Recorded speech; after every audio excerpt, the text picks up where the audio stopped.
Selamat pagi pemirsa, seputar info kembali hadir di sela-sela aktivitas Anda. Bersama saya Esti Nuriati yang akan memberikan berita-berita terbaru dan teraktual. Pemirsa, saya akan memberikan berita faktual tentang peternakan domba. Di sana sudah ada rekan saya Ulan Indrianti yang akan melaporkan secara langsung. Baik, terima kasih kepada saudari Hesti. Sekarang saya berada di kediaman Akang Eris, salah satu pengelola kambing ternak yang berada di Kampung Bojong Duren. Dan di sini saya sudah bersama Kang Eris. Mari kita tanya-tanya langsung kepada beliau. Assalamualaikum. Waalaikumsalam. Kang, bagaimana kabarnya, sehat? Alhamdulillah baik. Oh ya, alhamdulillah kalau begitu. Saya di sini ingin tahu bagaimana proses tentang peternak kambing ini. Oh ya, silahkan Mangga. Oh ya. Kalau boleh tahu jenis kambing apa saja yang Akang pelihara? Oh alhamdulillah ya, di sini mah saya sebutnya piara ada 3 jenis kambing. Yang pertama jenis kambing Garut, terus kambing sebutnya kambing sayur sama kambing blasteran. Iya ya. Oh, lumayan cukup banyak juga ya, Kang ya? Ya, alhamdulillah. Ya. Kalau untuk berapa kali Akang memberi makan ternak ini? Sekitar 2-3 kali dalam satu hari. Makanan makanan apa yang bagus untuk pertumbuhan bagi hewan ternak? Yang pertama yang itu bagus yaitu disebut di sini rumput gewor, terus rumput goyong, terus kalau sering diambil sini ya, yaitu pohon mani itu juga bagus untuk pakan ternak khususnya kambing ya. Oh iya, ya baik. Untuk berapa hari sekali Akang membersihkan kandang ternak? Untuk pembersihan biasanya kalau hewannya lagi terkena penyakit diare ya, bisa 2 hari 1 kali. Kalau normal-normal saja bisa 1 minggu rutinnya itu. Oh iya iya. Apa yang Akang lakukan jika ada salah satu hewan ternak yang terkena penyakit? Ya, yang pertama ya dilakukan apa dulu penyakitnya, kita analisis dulu. Kalau penyakitnya sakit mata, bisa digunakan dengan tetes mata, bisa juga dengan jeruk lemon. Tuh. Ada lagi kalau penyakitnya itu diare, diare itu bisa pakai obat dari warung juga ada bisa ya, tapi jangan terlalu banyak. Itu bisa pakai obat diapat. Kalau akan alami, ke obat alami bisa pakai daun goyong. Jadi makannya diubah. Yang awalnya misalnya kalau kita suka memberikan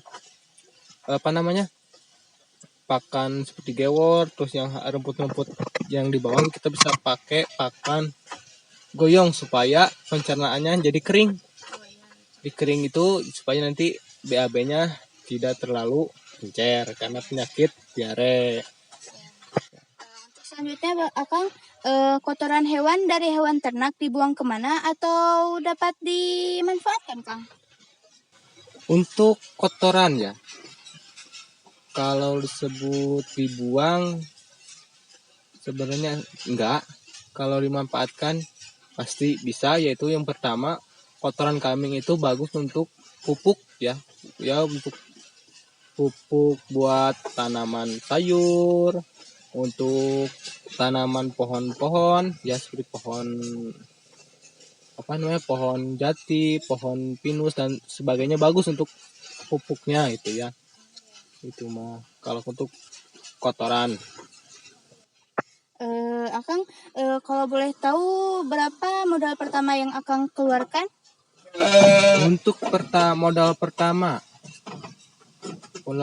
itu saya beli 2 kambing ya, 1 jodoh kambing jantan betina seharga 3 juta.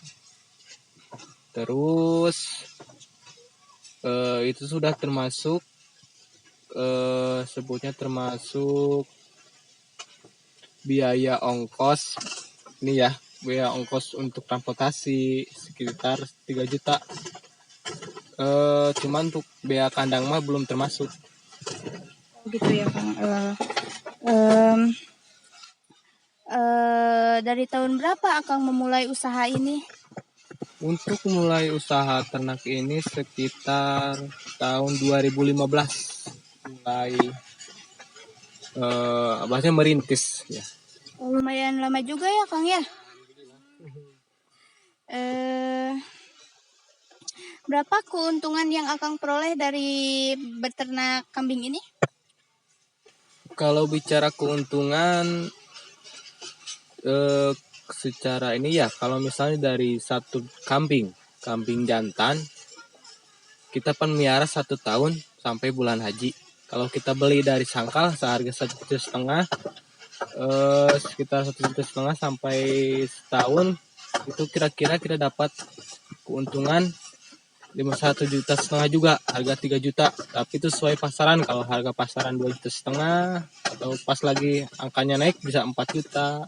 Itu mah tergantung, tapi rata-rata untuk keuntungan satu kambing jantan itu sekitar 1,5 juta setengahnya.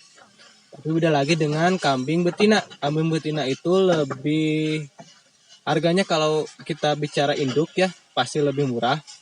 Tapi kalau bicara keuntungan lebih untung betina. Kenapa? Karena betina bisa mengandung dan bisa melahirkan. Jadi ketika harga betina misalnya kita beli 1,5 juta, ya otomatis 1 tahun kalau kita punya dua kambing cowok dan cewek atau jantan dan betina, otomatis betina pasti bisa sebutnya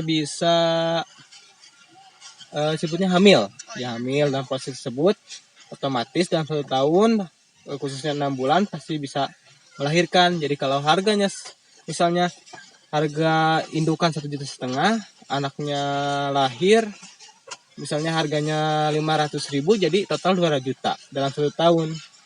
Sedangkan induk tetap induk dan bonusnya anaknya gitu. Jadi lebih besar sebenarnya keuntungannya Dari betina mungkin ya Kang? dari betina, walaupun dalam angkanya lebih besar disebutnya jantan, tapi kalau untuk betina mah lebih besar. Kenapa? Itu tuh harga 500-nya masih bayi. Sedangkan kalau kita piara lagi 1 tahun lagi, mungkin bisa seharga, kalau mungkin bisa 2 kali lipat.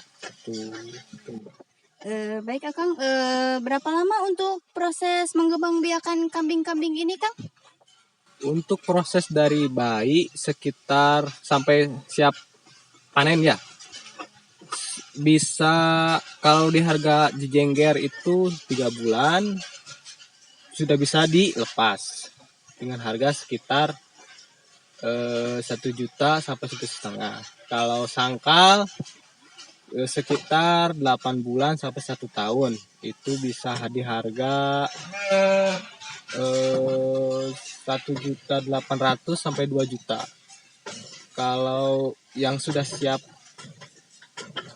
jual atau siap kurban ya, itu sekitar 1 tahun lebih atau 1 tahun itu di angka 3 juta atau bisa kurang bisa lebih sesuai pasaran. Tapi lamanya 1 tahun lebih, 2 tahun bisa. Berarti cukup lama ya Kang ya? Iya, melakukan proses juga. Ya. Untuk apa suka dukanya dalam menjadi peternak Kang?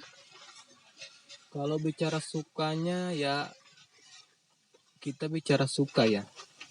Yang pertama kalau sukanya bahasa Sundanya sok aya cocokaneun, tingalianeun gitunya bahasa yang pertama. Terus bahasanya kalau ada yang gini, kita nabung tapi berbunga.